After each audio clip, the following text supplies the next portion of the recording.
అందరికీ మరణాత.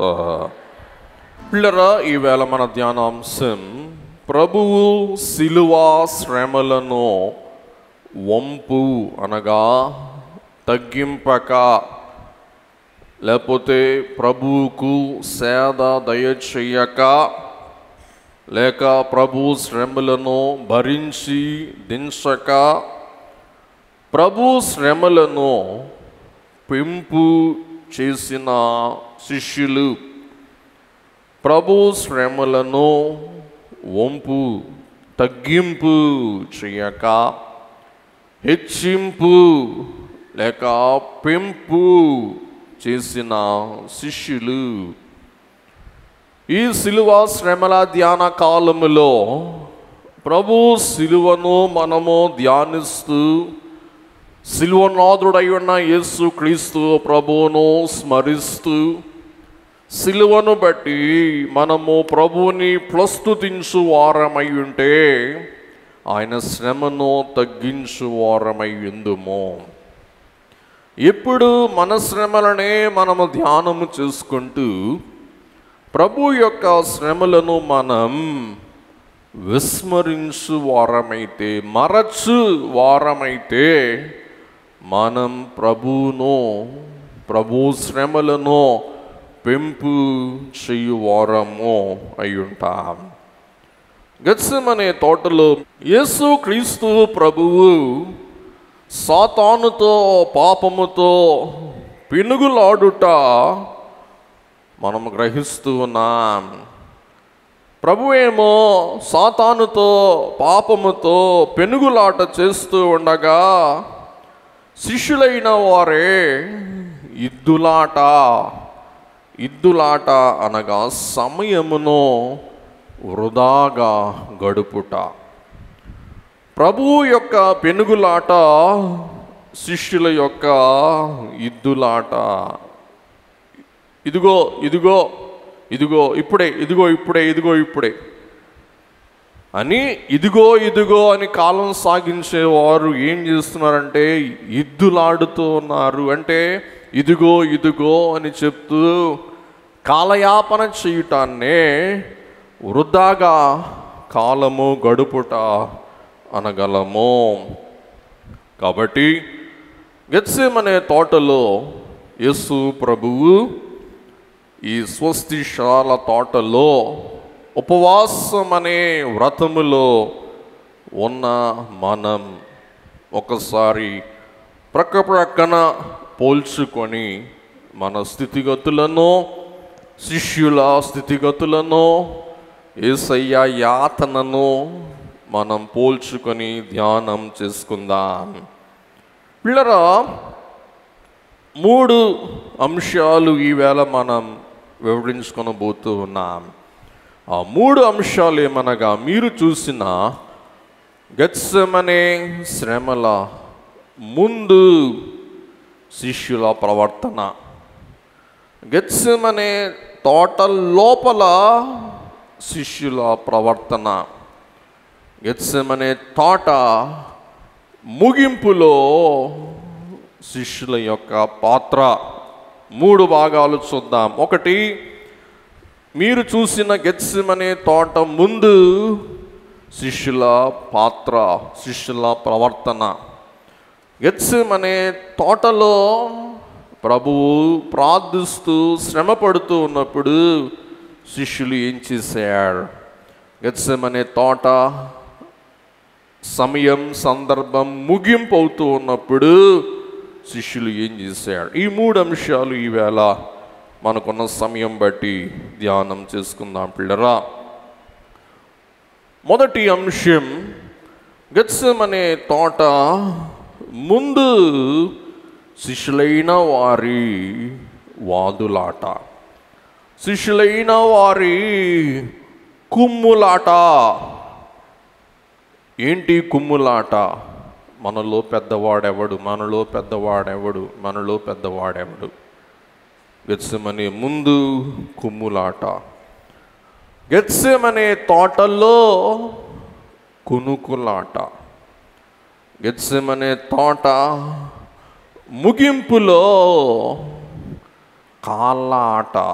కాళ్ళ ఆట అంటే ఉరుకులాట. గెత్సెమనే ముందు గింజులాట లేక కొమ్ములాట. గెత్సెమనే తోటల్లో కునుకులాట, నిద్ర మత్తు. గెత్సెమనే తోట ముగింపులో కాళ్ళాట అంటే దౌడు, ఉరుకులాట. దేవుని బిడ్డలారా, ఈ సిలువ శ్రమల కాలములో పని పని పని అని ఉరుకులాడుతూ ఉన్నామా? ఈ సిలువ శ్రమల ధ్యాన దినాలలో మనం కొనుకులాడుతూ ఉన్నామా? సిలువ శ్రమల ధ్యానం మనం వాదులాడుకుంటూ ఉన్నామా? మన స్థితికి శిష్యుల స్థితికి ఏమైనా పోలికలు ఉన్నాయా? లేకపోతే వారి వలె మనం ప్రవర్తింపక మనం ప్రభువుకి సహాయం చేస్తూ ఉన్నామా?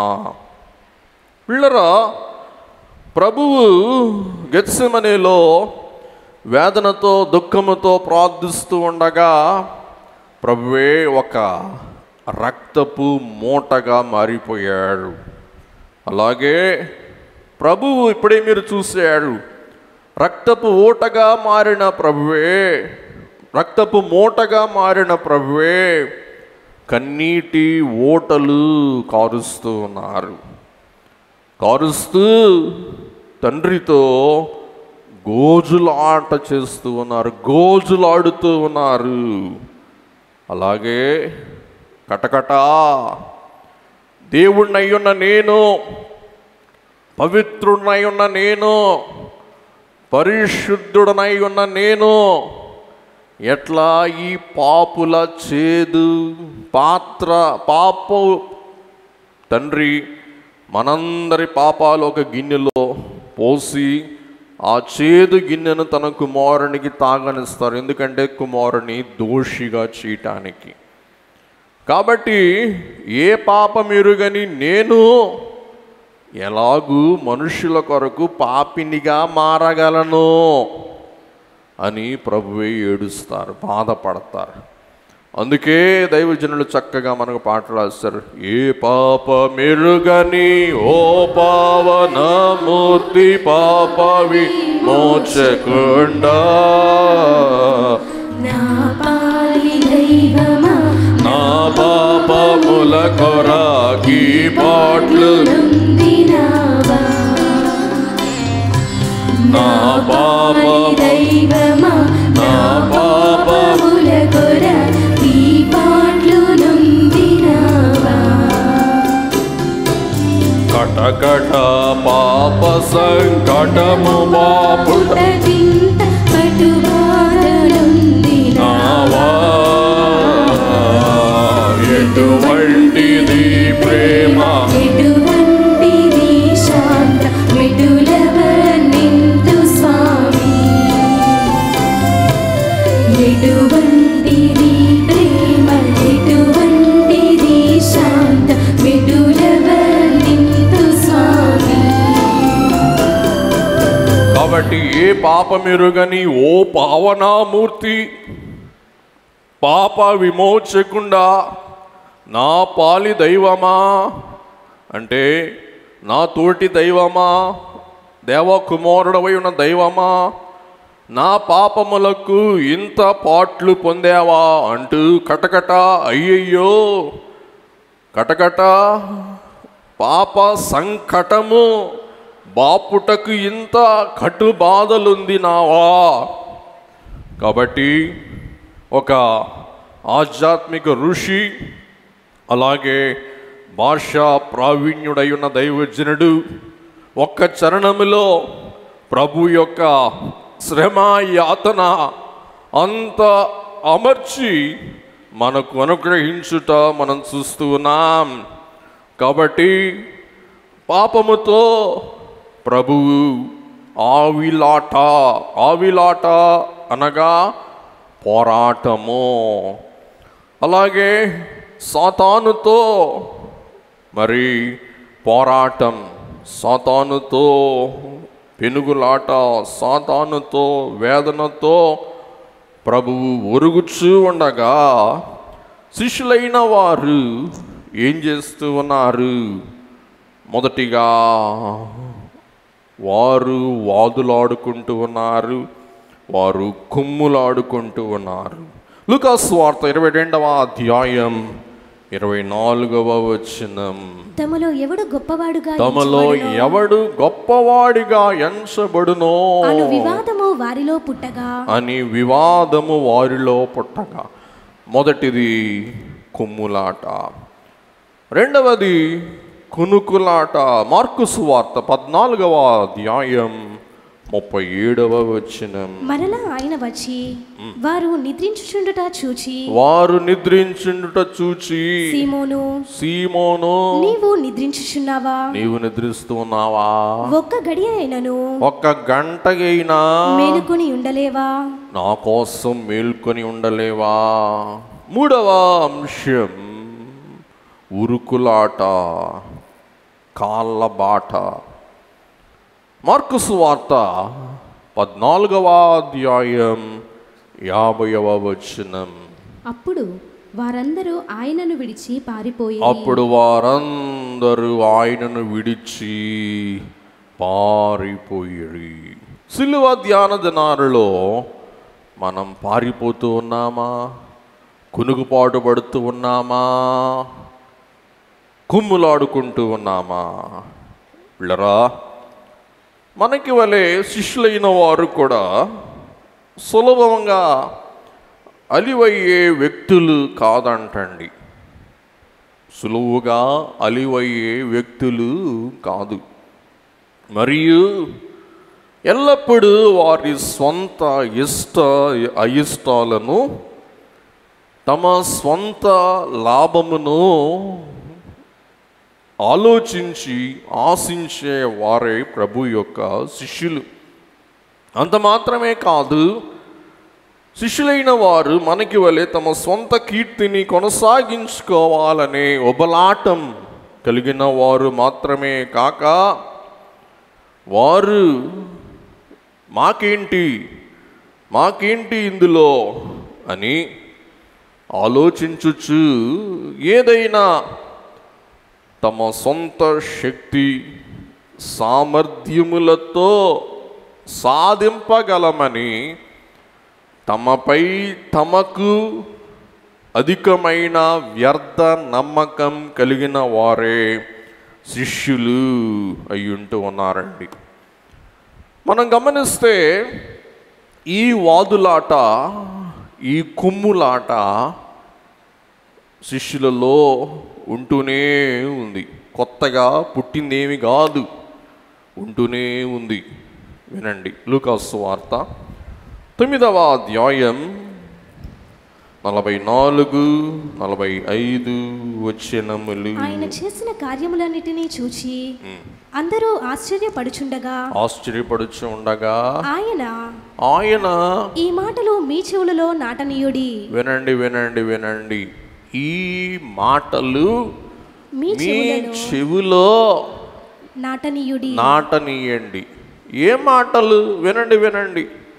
కొన్ని మాటలు మన చెవిలో ఏం చేసుకోవాలంట? నాటు వేసుకోవాలి. గమనించండి, ఏదైనా నాటు వేస్తే అదేమవుతుంది? నిలబడిపోతుంది.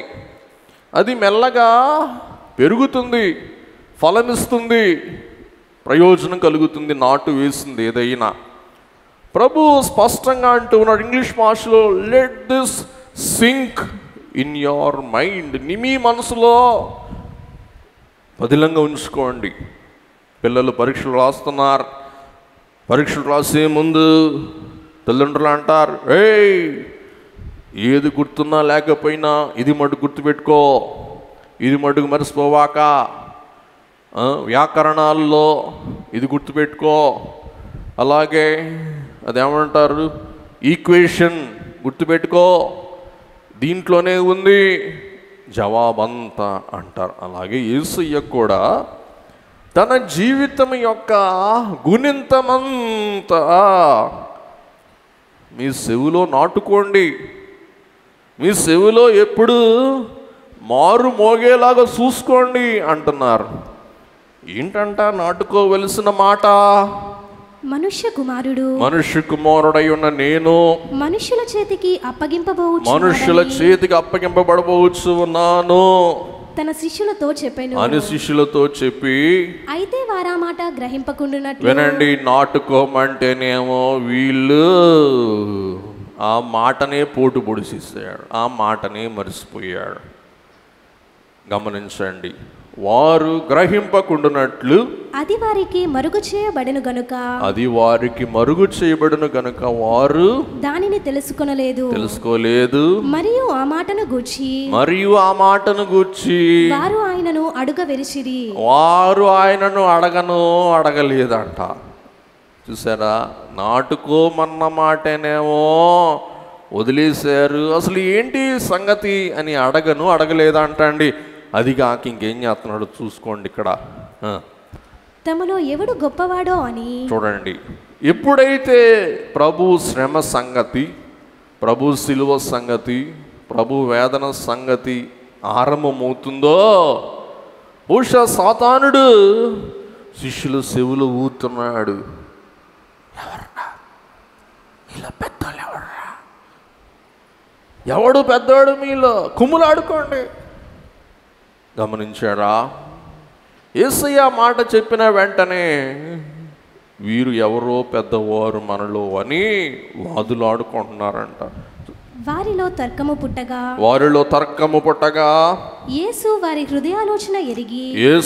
హృదయాలోచనను ఎరిగి ఒక చిన్న బిడ్డను తీసుకొని, గమనించండి, శిష్యులైన వారి ఉదాసీనత గమనించండి.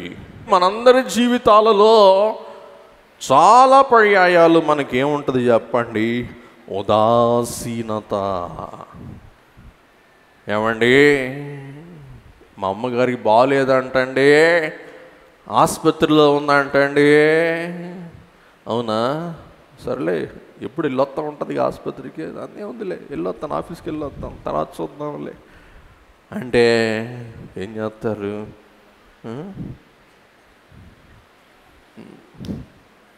మా అమ్మకి బాగోలేదంటే ఆఫీస్కి వెళ్తావా? రాని చూస్తా. ఎందుకు చెప్తున్నానంటే ఉదాసీనత, నిశ్చింత. కాబట్టి మన బాధలలో ఎవరైనా నిశ్చింతగా ఉంటే మనకు ఆటోమేటిక్గా ఏమొచ్చేస్తుంది? వాళ్ళ మీద ప్రేమ పుట్టుద్ది. ఆహా, ఎంత పట్టినట్టున్నావు అని మన ఉదాసీనతలో మన మీద ఉదాసీనత కల్పించిన వారిని మనం ప్రేమిస్తాం. ఎంతమంది ప్రేమిస్తారో చెయ్యొత్తండి ఒకసారి. ఎవరు ప్రేమించరు. కళ్ళలో కారం కొట్టుకొని ఉంటే చాలు. యేసయ్య ఉదాసీనత, యేసయ్య శ్రమలో శిష్యుల ఉదాసీనత. దేవుని బిడ్డలారా, ఇదే సంగతి ప్రభు యొక్క శ్రమ కాలములో కూడా ఉత్పన్నమైంది. ఇందాక చదువుకున్నా, మళ్ళీ ఇంకోసారి చదువుకుందాం. లూకా సువార్త 22:25. ఆయన వారితో ఇట్లా నేను అన్య జనములలో రాజులు వారి మీద ప్రభుత్వము చేయుదురు, వారి మీద అధికారము చేయువారు ఉపకారులు అనబడుదురు. మీరైతే అలాగూ ఉండరాదు. మీలో గొప్పవాడు చిన్నవాని వలె అధిపతి పరిచారకుని వలె ఉండవలెను. దేవుని బిడ్డలారా, ప్రభు అంటారు, ప్రభుత్వము చెయ్యువారు ఎవరికైనా ఉపకారం చేశారనుకోండి, వాళ్ళెంత దుర్మార్గులైనా చేసిన ఉపకారం బట్టి వారిని ఏమంటారు?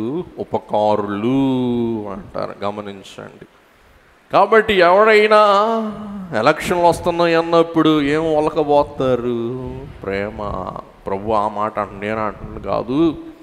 వారెంత దుర్మార్గులైనా, ఎవరికైతే ఉపకారం చేశారో, ఎవరు ఉపకారం పొందారో, ఉపకారం పొందిన వారు, ఉపకారం చేసిన వారిని ఏమంటారు? మంచివారు అంటారు. అందుచేత మీరు ఉపకారం పొంది మంచివారు అనబాకండి. ప్రభుత్వము చేయువారు ఉపకారము చేసి మంచివారు అనిపించుకున్నట్టు మీరు ఉండబాకండి. మీరు ఒకరికి ఒకరు ఏమై ఉండండి?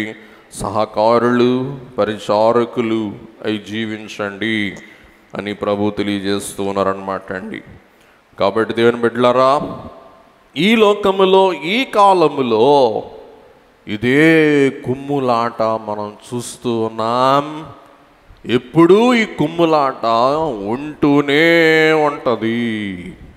గమనించండి. ఈవేళ మనం చూస్తే మానవులు తమ కులం, సమాజం, సామాజిక స్థితి, రాజకీయ పలుకుబడి, అలాగే వారి యొక్క గొప్పతనం, వారి ఆస్తి, వారి అంతస్తు బట్టి ఏం చేస్తూ ఉన్నారు? మేము గొప్పవారము, మిగతా వారందరూ ఎవరు తక్కువవారు. మీరు అలాగున ఉండవద్దు.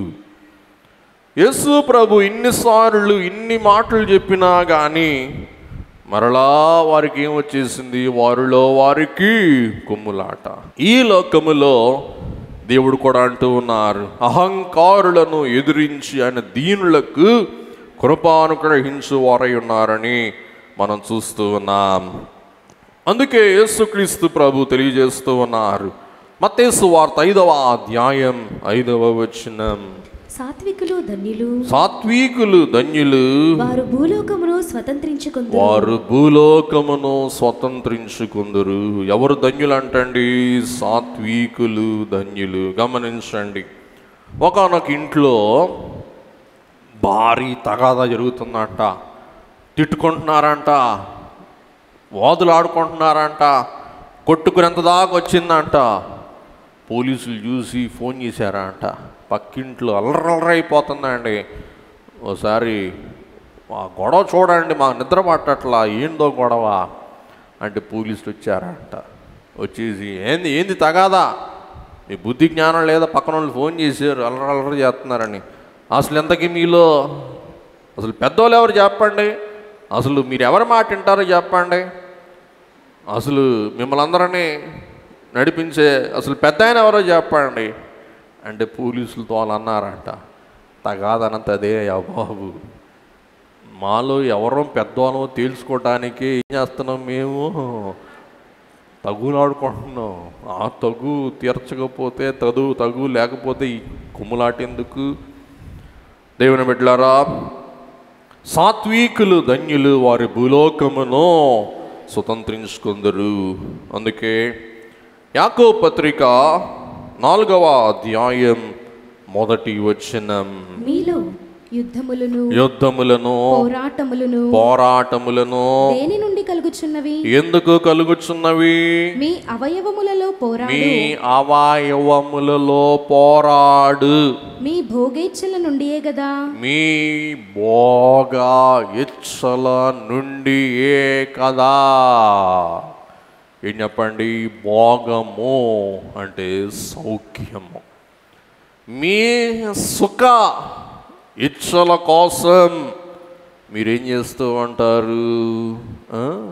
కసురుకుంటారు, వాదులు ఆడుకుంటారు, పోరాడుకుంటూ ఉంటారు, యుద్ధాలు చేసుకుంటూ ఉంటారు.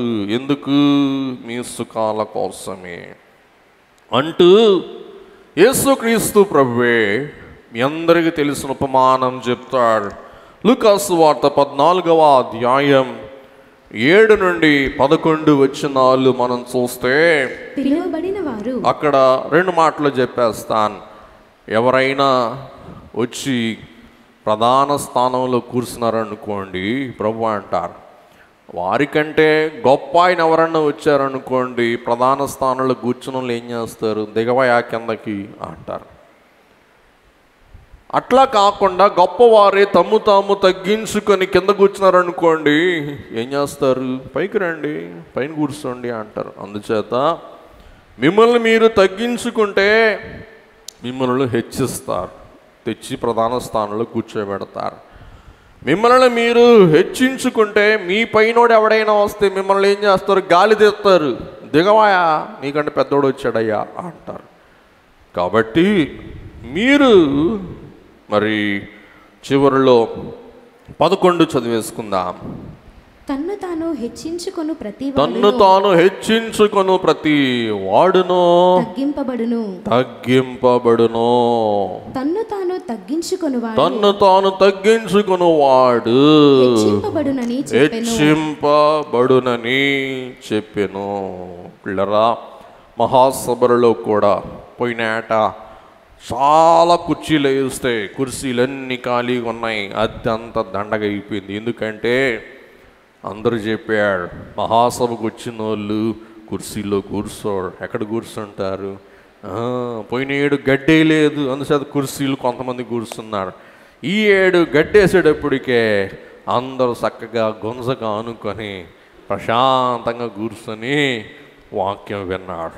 కాబట్టి దేవుని బిడ్డలారా, తగ్గించుకున్న వారిని, దేవుని ఎదుట తగ్గించుకున్న వారిని దేవుడు ఏం చేస్తారంటండి? హెచ్చిస్తారు. బైబిల్ ధ్యాన పొరులైన వారు కొన్ని రెఫరెన్స్లు గబగబా చెప్పేస్తాను, మీరు రాసేసుకొని మీరు ఇంట్లో చదువుకోండి. లూకా 11:43, లూకా 20:46, ఫిలిప్పీ 2:3, ఫిలిప్పీ 2:14, 3వ యోహాన్ పత్రిక 9వ వచనం. దేవుని బిడ్డలారా, ఇంకొన్ని వాక్యాలు. రోమపత్రిక 12:3, రోమపత్రిక 12:10, గలతీ పత్రిక 5:20-21, గలతీ పత్రిక 5:25-26. గమనించండి. యేసుక్రీస్తు ప్రభువు యోహాను సువార్త 13వ అధ్యాయం 1వ వచనం. తాను ఈ లోకము నుండి తండ్రి యొద్దకు వెళ్ళవలసిన గడియ వచ్చనని యేసు పస్కా పండుగకు ముందే ఎరిగినవాడై లోకములోనున్న తన వారిని ప్రేమించి వారిని అంతము వరకు ప్రేమించెను. వారు భోజనము చేయుచుండగా ఆయనను అప్పగింపవలెనని సీమోను. 3వ వచనం చదువుకుందాం. తండ్రి తన చేతికి సమస్తమును అప్పగించెననియు తాను దేవుని యొద్ద నుండి బయలుదేరి వచ్చెననియు దేవుని యొద్దకు వెళ్ళవలసినదనియు యేసు అడిగి భోజన పంక్తి నుండి లేచి తన పై వస్త్రం అవతల పెట్టి వేసి ఒక తువాలు తీసుకుని నడుమునకు కట్టుకొనెను. వినండి వినండి వినండి వినండి వినండి. యూదుల ఆచారం ఏంటంటే, భోజనం పెట్టే ముందు విచ్చేసిన అతిథి కాళ్ళు కడుగుతారు. మర్యాద అన్నమాట అండి. ఏంటి మర్యాద? అతిథులైన వారి కాళ్ళు కడగటం. ఎవరైనా గుమ్మంలో ఉన్నప్పుడే, గుమ్మం బయటే అధమ దాసుల్లోకెల్లా తక్కువ దాసుల్ని పంపించి, రేయ్ పెద్దరెడ్డి గారు వచ్చాడా, పెద్ద ఆసాం వచ్చాడా, కాళ్ళు కడగరా అంటాడు. వీడేం చేస్తాడు? గబగబా వెళ్ళి ఒక బేసిన్ తెచ్చుకొని ఈ అధమదాసుడు కాళ్ళు కడుగుతాడు. కడిగిన తర్వాత మరి కడిగిన కాళ్ళతో ఇంట్లో అడుగు పెడతాడు. అడుగు పెట్టిన తర్వాత ఇంటి అధిపతి వచ్చి తైలమును తల మీద పోస్తాడు. అందుకే నూనెతో నా తల అంటి ఉన్నావు, నా గిన్నె నిండి పొర్లుచున్నది. కాబట్టి మొదట పాదశుద్ధి, తర్వాత తైలాభిషేకము, తర్వాత విందు. సరే, అభిషేకం విషయం మనము వద్దు, పాదశుద్ధి. ఇప్పుడు కూడా ప్రభువు విందు వడ్డించే ముందు ఎవరో ఒకరు ఏం చేయాలి? కాళ్ళు కడగాలి. వీళ్ళందరిలో తగాద ఏంటి? నేను పెద్దోడిని అంటే నేను పెద్దోడిని అని అనుకునేవాడు ఎవడైనా కాళ్ళు కడుగుతాడా? చెప్పండి, కడుగుతాడా? కడగడు. ఎవరు కడగట్లా. యేసయ్య వాళ్ళని చూస్తే వాళ్ళలో వాళ్ళు కుమ్ములాడుకుంటున్నారు. అందుచేత గురువై ఉన్న ప్రభువే ఏం చేశారంట, తన పై వస్త్రం తీసివేసి నడుమునకు తువాలు కట్టుకొని ఏం చేశారు, వంగి శిష్యుల పాదాలు కడుగుటకు తాను కట్టి ఉన్న తువాలుతో తుడుచుటకు మొదలుపెట్టాను. అప్పుడు వాళ్ళకి బుద్ధి వస్తుంది. అప్పుడు పేతురు అంటాడు, ప్రభువా నీవా నా పాదాలు కడిగేది.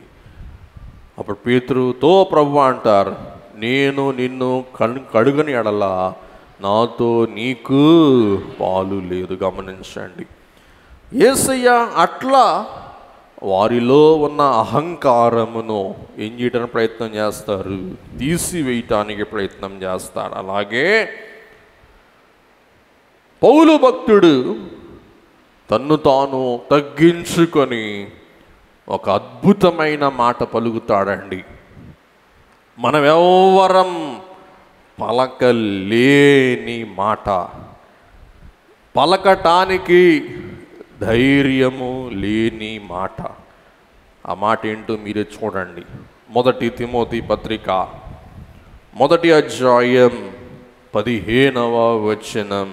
పాపులను రక్షించుటకు క్రీస్తు యేసు లోకమునకు వచ్చినను వార్త నమ్మదగినదియు పూర్ణాంగీకారమునకు యోగ్యమై ఉన్నది. అట్టి వారిలో గమనించండి, అట్టి పాపులలో నేను ప్రధానుడను. మీలో ఎంతమంది నేను పాపిని అంటారో చెయ్యొద్దండి. చూసారా, మంచిది. పౌలు గారు ఏమంటారు, పాపులందరికంటే నేను ప్రధాన పాపిని, నెంబర్ 1 పాపిని అని ఎవరు అనగలిగాడు? పౌలు గారు. అంత తగ్గించుకొని 1 కొరింథీ 15:9 అంటారండి. 1 కొరింథీ 15:9, నేను అపోస్తులందరిలో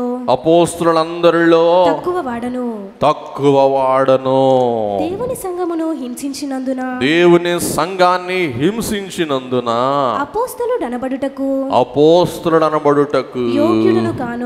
యోగ్యుడను కాను అని అని పౌలు గారు తెలియజేస్తారు. పిల్లరా, ఈ యొక్క సంశయం వారిలో కుమ్ములాట వచ్చినప్పుడు యేసుక్రీస్తు ప్రభువే వారి మధ్య ఒక చిన్న పిల్లవాడిని నించోబెట్టి ప్రభు అంటారు, మీరు ఈ పిల్లవాని వలె మారితే తప్ప పరలోక రాజ్యములో ఎంత మాత్రమో చెప్పండి ప్రవేశింపడు. అక్కడ ఒక బొడ్డోడు ఉన్నాడు, ఒకసారి పిలుస్తారా బొడ్డోడిని? ఇందాక చూస్తున్నా, రే షోగాడా నీ డ్రెస్ బాగుందిరా. ఎవరు కొన్నారా ఈ డ్రెస్సు? నువ్వు కొన్నావా, మీ అమ్మ కొనిందా? మీ అమ్మ. నువ్వు కొనుక్కోలేదా? నువ్వు సెలెక్ట్ చేసుకోవా? మీ అమ్మే సెలెక్ట్ చేస్తుందా? ఏరా, నీకు ఇష్టమైన డ్రెస్ నువ్వు వేసుకోవచ్చు కదరా, మీ అమ్మ ఎందుకురా? ఎలా మీ అమ్మే నీకోసం కొంది ఇచ్చింది. నీ పేరు ఏందిరా? ఊరి నాయను ప్రభుకుమార్ అండి ఈడి పేరు, బొడ్డోడి పేరు. అడదరగండి, ఈ డ్రెస్ అంట ఈడు కొనుక్కోలేదంట. ఎంత మంచి డ్రెస్సు, పైకి నించోరా నీ డ్రెస్ చూడాలంటారా? అమ్మ కనపడుతుందా? ఈ డ్రెస్ కొనలేదంట. ఎవరు కొనిపెట్టారు? ఈసారి నువ్వు కొనుక్కో. కాబట్టి చిన్న బిడ్డలైన వారికి ఏముండదు, స్వనీతి, నేను అనే మాట ఉండదు. రెండవది, ఏం టిఫిన్ చేసేవరా? ఇడ్లీ, దోశ ఇష్టమా నీకు? ఉప్మా ఇష్టమా? మరి ఎందుకు మీ అమ్మ ఉప్మా చేయలా? మీ అమ్మ చేసింది తిన్నావా, నువ్వు చేయించుకున్నావా ఇడ్లీ? మీ అమ్మమ్మ చేసిందా? వచ్చిందా మీ అమ్మమ్మ? అమ్మమ్మ చేసింది తిన్నాడంట, వీడికి ఉప్మా ఇష్టం అంట. అయినా కానీ ఈడు ఇడ్లీ తింటాం కష్టంగా తిన్నావా ఇష్టంగా తిన్నావరా? ఇష్టంగా తిన్నాడంట. చూసారా ఈడు పిల్లోడు అంటే. కాబట్టి పిల్లలు దీనులు. చూసారా ఇన్ని మాటలన్నా ఏమన్నా అన్నాడా? మిమ్మల్ని అంటే ఊరుకుంటారా? చూసారా ఈయన్ని ఏమన్నా అన్నాడా? అంటే ఏముంది పిల్లవానికి? సాత్వికం, దీనత్వం. మొదటిది పిల్లలకు ఉండేది విశ్వాసం, రెండవది సాధుత్వం, మూడవది యథార్థత. నీకేం ఇష్టం అంటే, నువ్వు ఎక్కడ కొన్నావంటే అన్నీ ఓపెన్గా చెప్పేస్తున్నాడు. మూడవది మనం చూస్తే పరతంత్రత. చూసారా ఎవరి మీద ఆధారపడ్డాడు? వాళ్ళ అమ్మ మీద ఆధారపడ్డాడు. అమ్మలారా ఏమనుకోవాక, నైలారా ఒక మాట, మీరు మీ ఆయన మీద ఆధారపడతారా? మీ ఆయన మీ మీద ఆధారపడతాడా? చెప్పండి. నేను లేకపోతే మా ఆయన ఏమున్నాడండి? పప్పు అంటారు. మీరు నాకు తెలుసు మిమ్మల్ని అడిగితే. నేను లేకపోతే మా పిల్లలు ఉన్నారా? మా ఆయన ఉన్నాడు, ఏం చేస్తాడు?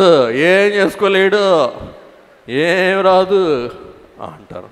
కానీ పిల్లలైతే ప్రతినిత్యం ఏం చేస్తారు? ఇంకొకరి మీద. కాబట్టి విశ్వాసం, సాత్వికం, నమ్మకత్వం, పరతంత్రత, యథార్థత, అలాగే నిష్కల్మష స్థితి, పావనత్వము. ఏం చెప్పండి? నిష్కలంకత్వము, ఇంకా పావనత్వము, నిష్కలంకత, నిష్కల్మషం, యథార్థత. కాబట్టి ప్రభువు అంటారు, ఇట్టి లక్షణాలు మీరు కలిగి ఉన్నప్పుడే మీరు ఎక్కడ ప్రవేశించగలరు? దేవుని రాజ్యములో. కాబట్టి మీరు అహంకారులై ఉండకుండా యథార్థవంతులై, దీనులై, సాత్వికులై, వినమ్రత కలిగి, పరతంత్రులై, నా మీద ఆధారపడిన వారైతేనే మీరేం చేస్తారు చెప్పండి? నాకు ఇష్టలై ఉంటారు. గబగబా ముందుకు వెళ్దాం. రెండవది కునుకులాట, మొదటిది కుమ్ములాట. ఎవరు గొప్పలు. రెండవది కునుకులాట. పిల్లరా, ప్రభు యొక్క ప్రయాసములో శిష్యుల యొక్క విశ్రమము అంటే ఊరట, విశ్రాంతి, కునుకు, నెమ్మది. గమనించండి, ప్రభు యొక్క శ్రమానుభవము, శిష్యుల యొక్క విశ్రమ అనుభవము. ఆలోచించండి. మీరు కూడా తెల్లవారుజాము లేచి ప్రార్థన చేసుకుంటూ ఉంటారు. అప్పుడప్పుడు మధ్యరాత్రులు లేచి ప్రార్థన చేసుకుంటూ ఉంటారు. మీ ఆయన, మీ పిల్లలు. అలాగే అయ్యలారా, మీరైతే మీ భార్య కావచ్చు, మీ పిల్లలు కావచ్చు, అందరూ ఏం చేస్తూ ఉంటారు? హాయిగా. మీరేమో ప్రార్థన చేసుకుంటూ ఉంటారు. గురకలు వినపడతా ఉంటాయి. మీకు కూడా ఏమనిపిస్తుంది? ఎందుకు ప్రార్థన చేసుకుంటున్నాను, నేను కూడా పండుకుంటే పోవాలా అని ఆ గురకలు, అలాగే కునుకులాటలు, గాఢ నిద్ర చూసినప్పుడు మీకు కూడా ఏమనిపిస్తుంది? నిద్రపోవాలనిపిస్తుంది. ప్రభు అంటారు, మీరు శోధనలో ప్రవేశింపకుండు నిమిత్తం మెలకువగా ఉండి ప్రార్థన చేయండి అన్నా. కానీ శిష్యులు నిద్రమత్తులై ఉండి నిద్రపోయాడు. మేల్కొనలేక నిద్రపోయాడు. శోధనలో పడిపోయాడు. ప్రభువును శోధనకు అప్పగించాడు. ఏంటి శోధన అంటే, ప్రభువుని విడిచి వారందరూ ఏమైపోయారు చెప్పండి? పారిపోయాడు. గమనించండి. ఇది మనం ఆలోచిస్తే మరి విశ్రమాను లేక కొనుకులాట అని చూస్తూ ఉన్నాం. మరి ప్రభు యొక్క ఆవేదన మత్తయి సువార్త 26:38, అలాగే లూకాసు సువార్త 22:44, 26:38. అప్పుడు యేసు మరణమగునంతగా నా ప్రాణము బహు దుఃఖములో దుఃఖములో మునిగి ఉన్నది. మీరు ఇక్కడ నిలిచి నాతో కూడా మెలకువగా ఉండుడని వారితో చెప్పెను. లూకా సువార్త 22:44. ఆయన వేదన పడి మరింత ఆతురముగా ప్రార్థిస్తూ ఉండగా ఆయన చెమట నేల మీద పడుచున్న రక్త బిందువుల వలె ఆయన. గమనించండి, మన చర్మము కింద రక్తపు గ్రంథులు ఉంటాయంటండి. దేనికంటే మన చర్మానికి రక్త ప్రసరణ అందించడానికి. వినండి, ఈ యొక్క చెమట కింద లేకపోతే చర్మము క్రింద ఉన్న రక్తపు గ్రంథులు టెన్షన్కి ప్రభు తలముల సిరిపాదం వరకు తాను పాపం భరించవలసి ఉందని, పాపిగా హింసింపబడవలసి ఉన్నదని, పాపిగా మరణించవలసి ఉన్నది అన్న ఆలోచన ప్రభువుని ఏం చేసింది చెప్పండి? మిక్కిలి వేదనలోనికి నడిపించగా ప్రభు చెమట గ్రంథుల వెనుకాల ఉండే రక్తపు గ్రంథులు పగిలి చర్మములో నుండి ఏమొచ్చిందంట బయటికి? రక్తము. ప్రభు అంటూ ఉన్నారు, మరణము పొందునంతగా నేను బాధపడుచున్నాను. మరి ఈ మధ్యలో ఒక వార్త విన్నాను, అది నిజమే. అదేంటంటే ఈవేళ ఇంచుమించు మనందరికీ సెల్ ఫోన్ అనేది మన విగ్రహం అయిపోయింది, మన ప్రాణాధారం అయిపోయింది. ఎంతమంది కాదంటారో చెయ్యతండి. సెల్ ఫోన్ లేనోళ్ళు ధన్యులు, ఉన్నోళ్ళకి సెల్ ఫోనే ఏం చెప్పండి తమ జీవితం. ఒక సైకాలజిస్ట్ ఇలా తెలియజేస్తున్నాడు, ఏంటంటే ఎవరు సెల్ ఫోన్ అయినా పోగొట్టుకున్నారనుకోండి, సెల్ ఫోన్ పోగొట్టుకున్నందుకు వారు పొందే ఆందోళన మరణ పంచులో ఉన్న ఆందోళన వంటి ఆందోళన కలుగుతుందా అంటండి. ఏది పోగొట్టుకుంటే చెప్పండి, ఏది పోగొట్టుకుంటే? Cell phone. అంటే మన మనసంతా ఎక్కడ ఉంటుంది? దేవుని మీద ఉంటుందా, సెల్ ఫోన్ మీద ఉంటుందా? ఎందుకంటే మన డబ్బులు అందులో ఉన్నాయి, మన ఫోటోలు అందులో ఉన్నాయి, మన ఉత్తరాలు అందులో ఉన్నాయి, మనకు సంబంధించిన అన్ని వివరాలు ఎందులో ఉన్నాయి? సెల్ ఫోన్లో. పిల్లరా, ముందుకు వెళ్దాం. శిష్యులైన వారు మార్కు సువార్త 14:35. కొంత దూరము సాగిపోయి నేల మీద పడి. గమనించండి, నేల మీద పడి సాధ్యమైతే దేవా ప్రభువా తండ్రి సాధ్యమైతే ఆ గడియ తన యుద్ధ నుండి తొలగిపోవరనని ప్రార్థించును. యేసు ప్రభు ఏం చేశారంటండి? నేల మీద పడ్డారంట. గమనించండి, ప్రార్థన చేసేటప్పుడు ఎప్పుడు యేసు ప్రభువు ఆకాశము తట్టు కనులెత్తి ప్రార్థన చేసేవాడు. ఎట్లా ప్రార్థన చేసేవాడు? ఆకాశము తట్టు కనులెత్తి ప్రార్థన చేసేవాడు. కానీ ఈ వేదనలో, ఈ ఆందోళనలో, ఈ బాధలు ఏం చేశారంట? నేల మీద పడి నేల మీదకు వంగి ప్రార్థన చేశారంట. అంటే ప్రభు యొక్క వేదన ఎంతగా ఉన్నదో మనం గ్రహిస్తూ ఉన్నాం. అట్టి ఆ వేదనలో శిష్యులైన వారు లెక్క లేకుండా ఏం చేస్తూ ఉన్నారంటండి? కునికుపాట్లు పడి నిద్రపోతూ ఉన్నారు. అందుకే ప్రభువు వారిని మందలింపక, గద్దింపక, దూషింపక, అసలే ద్వేషింపక ఒక మంచి మాట సెలవిస్తూ ఉన్నారు. మార్కు సువార్త 14:38.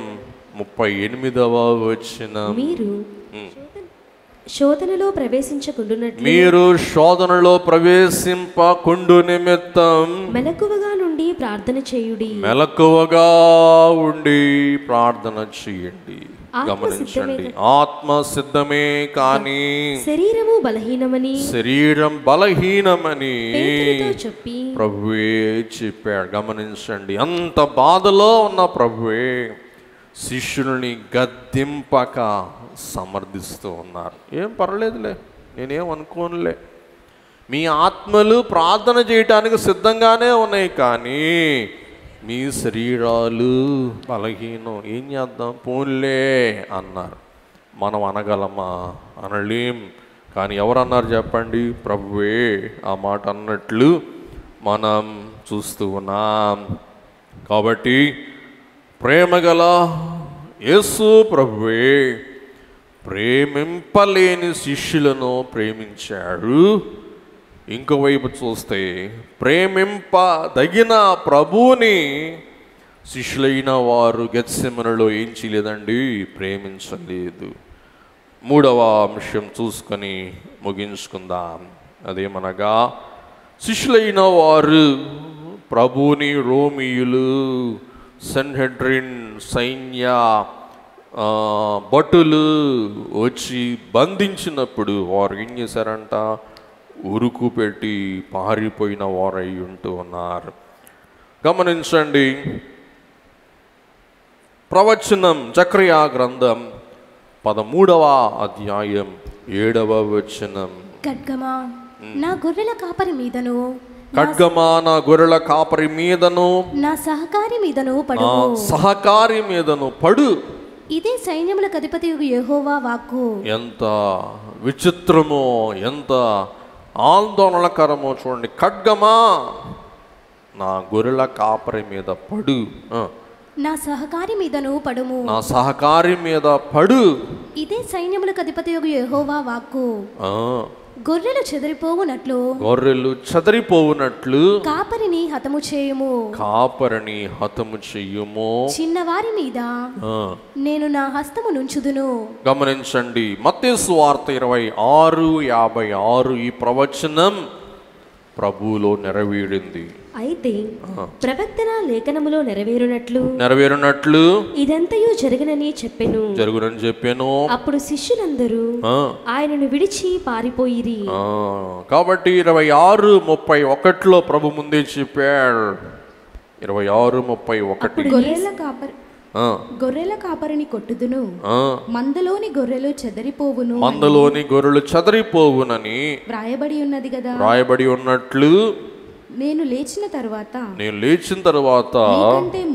మీకంటే ముందుగా గలిలయకు వెళ్ళెదన నేను. యెషయా గ్రంథం 63:3 చదువుకొని ముగించేసుకుందాం. యెషయా ద్రాక్ష గానుగను త్రొక్కి తిని, నేనే ద్రాక్ష గానుగను త్రొక్కి తిని, జనములలో ఎవడునూ నాతో కూడా ఉండలేదు. గమనించండి, జనములలో ద్రాక్ష గానుగ త్రొక్కేటప్పుడు ఎవరునూ నాకు తోడుగా ఉండలేదు.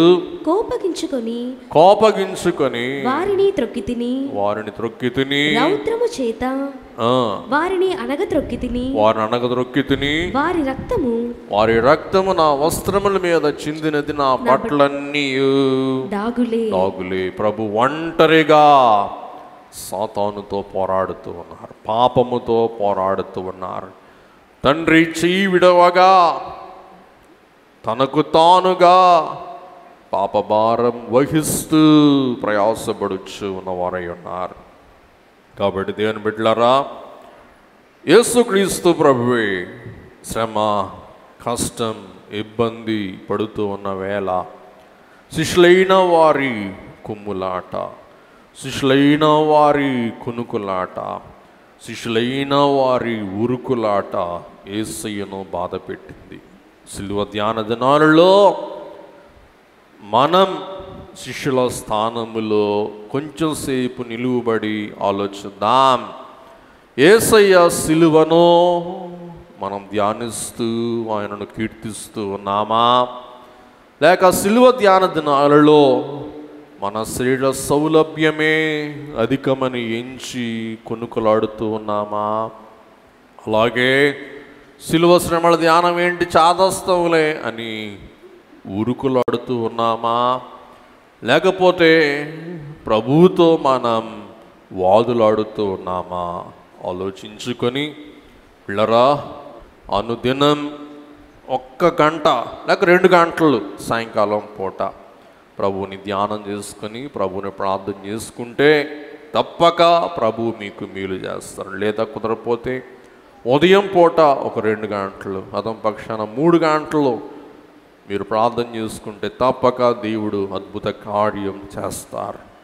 ప్రభు అంటున్నారు, యెరూషలేము కుమార్తెలారా నా కొరకు ఏడవకొద్దు. ఎవరి కొరకు ఏడవండి? మీకోసం, పిల్లల కోసం. నిజమే, రాబోయే కాలం పిల్లల భవిష్యత్తు ఏంటా అని ఆలోచిస్తే సహజంగా మనకేం కలగక మానదు? ఆందోళన. నిజమే, ఉద్యోగాలు లేవు, భవిష్యత్తు లేదు.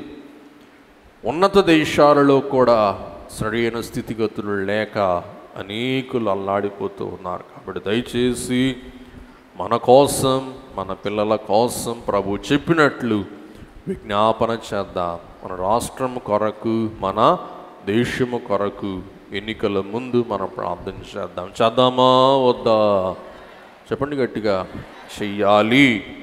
చేయకపోతే ప్రభు చెప్పాడు, మెలకువగా ఉండి ప్రార్థన చేయకపోతే మన మీద ఏమొస్తుంది చెప్పండి? శోధన. అట్టి శోధన పడకుండా ఈ ధ్యాన కాలమందు పట్టుదల కలిగి ప్రార్థించగల శక్తి ప్రభు మనందరికీ అనుగ్రహించును గాక. ఆమేన్.